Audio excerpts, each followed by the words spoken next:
Welcome back. जिंदगी ने बहुत लोगों के बड़े बड़े ख्वाब सच किए हैं। बस आपके अंदर सब्र होनी चाहिए। किस्मत को अपना काम करने देने के लिए, मुकम्मल वक्त देने के लिए आपको तैयार रहना चाहिए। भारत रत्न प्रणब मुखर्जी की बात करें तो उनके राष्ट्रपति बनने और राष्ट्रपति भवन के ख्वाब आने के बीच कम से कम 3 दशक का फासला था, लेकिन सच हुआ। प्रणब के सामने कई बार विपरीत परिस्थितियां आई, लेकिन उन्होंने 3 चीजों का साथ कभी नहीं छोड़ा। पहला, आत्मविश्वास। इंदिरा के करीबी थे, राजीव ने दूर कर दिया, पार्टी ने निकाल दिया, फिर पार्टी में वापसी हुई।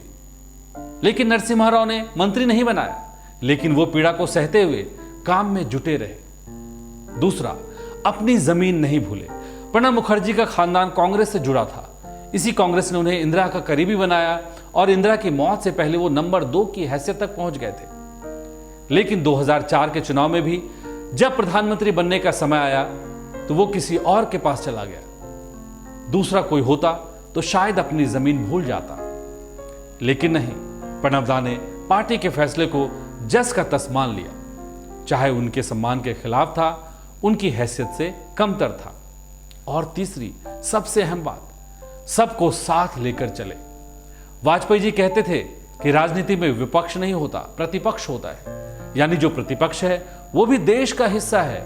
उनके विचार, उनकी सोच, उनकी दृष्टि भी देश की बौद्धिक संपदा है। राष्ट्रपति बनने से पहले भी वो सिर्फ कांग्रेस नहीं बल्कि बीजेपी या सभी क्षेत्रीय दलों के नेताओं के सम्माननीय, आदरणीय थे।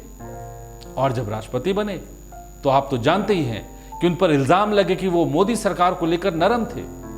कांग्रेस के लोग उम्मीद कर रहे थे कि मोदी सरकार को राष्ट्रपति मुखर्जी को चाहिए था कि वो आईना दिखाते रहते, लेकिन उन्होंने ऐसा नहीं किया।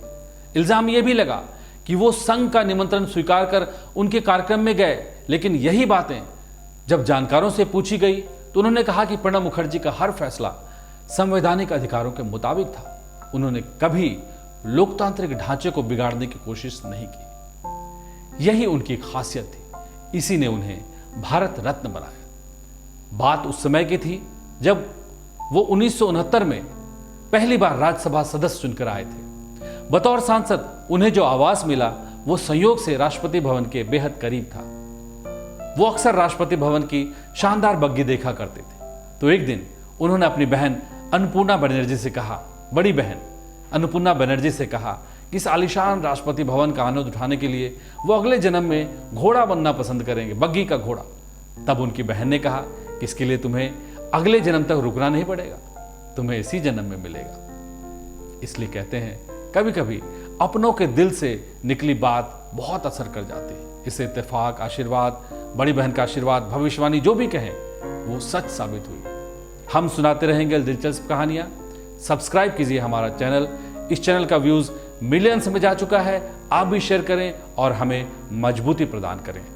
आपका ये योगदान हमारे लिए बहुत कारगर और बहुत बड़ा सहयोग साबित होगा। धन्यवाद।